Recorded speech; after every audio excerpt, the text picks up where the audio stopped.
is massive, it's fast, and it can strike deeper inside Russia than anything Ukraine has ever launched.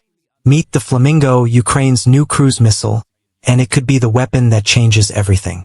Unveiled at the perfect moment, just before President Zelensky's high-stakes talks in Washington, D.C., the Flamingo isn't just a missile, it's a statement.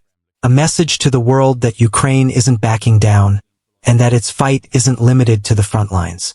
With a range of nearly 1,900 miles and a warhead weighing over 2,500 pounds, this isn't just an upgrade, it's a game changer.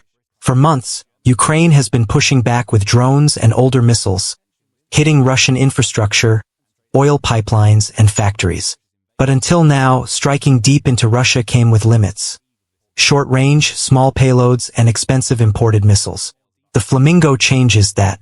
It's bigger, it's stronger, and it could let Ukraine hit targets previously out of reach, all while shaking up Russia's sense of security. And the timing couldn't be more strategic. But that's just the beginning. What really makes the Flamingo a weapon to watch isn't just its size or range. It's how it could reshape the battlefield and Ukraine's war strategy entirely. Ukraine has been fighting against overwhelming odds. Outmanned, outgunned, and facing a relentless Russian advance, the country has had to get creative to defend itself. Ground battles alone aren't enough to reclaim occupied territory, so Kyiv turned to long-range strikes, launching drones and missiles deep into Russian territory, night after night. These attacks aren't just symbolic. In August alone, Ukraine hit critical oil and gas infrastructure, forcing the shutdown of the Druzhba pipeline that sends Russian gas to Hungary and Slovakia, and cutting overall oil production by more than 13%. That's a serious blow, considering energy exports make up a massive portion of Russia's war funding. But until now, Ukraine's reach has been limited.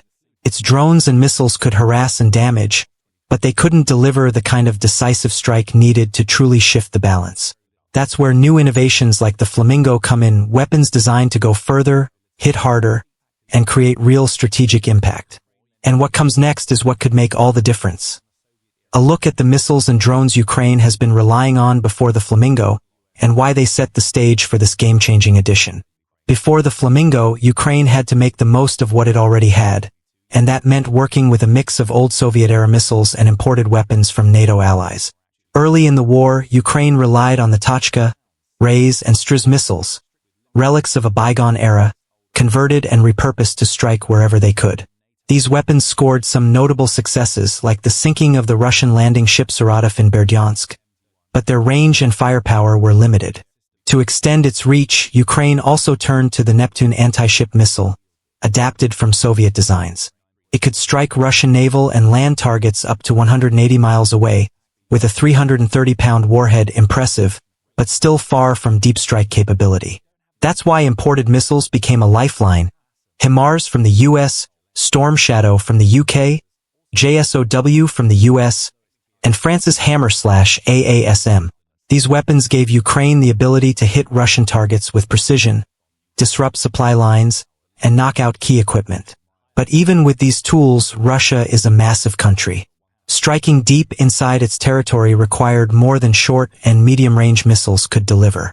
Ukraine needed something bigger, faster, and more powerful, a weapon that could finally reach the heart of Russian operations and infrastructure. And that's where Ukraine's drone program came in, setting the stage for the innovations that would culminate in the Flamingo. When missiles alone couldn't reach far enough, Ukraine turned to drones, and not just any drones. Long-range, precision strike UAVs became a cornerstone of Ukraine's strategy, giving them the ability to hit deep inside Russia while staying out of immediate danger. Ukraine's indigenous drones are impressive. The UJ-22 Airborne, a light aircraft-style drone, can carry up to 44 pounds of explosives over 500 miles. The Aeropract A-22 Foxbat, converted from a two-seat ultralight, has been used for strikes up to 620 miles, including hitting a key Garin drone factory in Tatarstan. Then there's the jet-powered UJ-25 Skyline and UJ-26 Bober, sleek, fast, and capable of striking Moscow itself.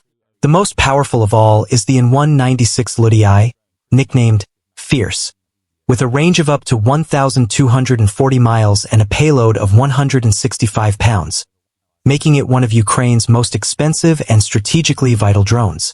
These drones aren't just tools, they're force multipliers.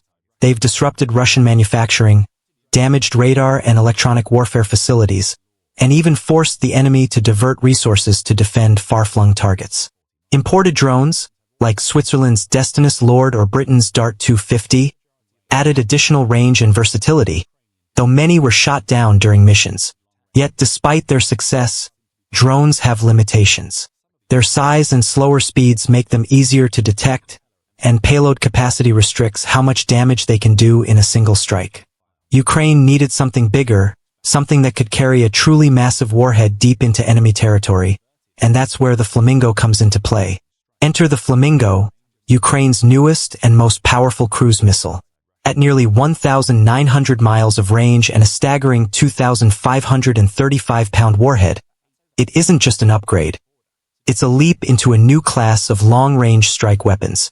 Launched from land-based platforms, the Flamingo can carry heavy explosives across vast distances, targeting critical Russian infrastructure with devastating precision. Compared to other missiles, the Flamingo stands out. It's larger, carries more payload than a Tomahawk, and, according to its manufacturer Firepoint, is faster and cheaper to produce. With a wingspan of nearly 20 feet and a launch weight of 6 tons, it can deliver destruction far beyond what Ukraine's drones or older missiles could manage. Yet, this size comes with trade-offs. It's slower than ballistic missiles, easier to detect, and uses guidance systems that may be vulnerable to interference. Production is another key piece of the puzzle.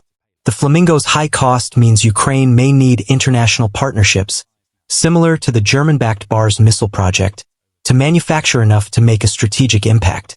Observers have even noticed similarities between the Flamingo and the UAE's FP-5 missile, suggesting possible foreign collaboration that could accelerate production. The implications are huge. With the Flamingo, Ukraine can now target large industrial complexes, airfields, and military hubs deep inside Russia, tasks that would have required dozens of drones before. Coordinated with decoy drones and lighter missile systems, Flamingos could clear a path and hit massive targets in a way that was previously impossible. But the real question remains, will the Flamingo live up to the hype and change the course of the war? Or will its vulnerabilities be exposed once it faces Russia's most advanced air defenses?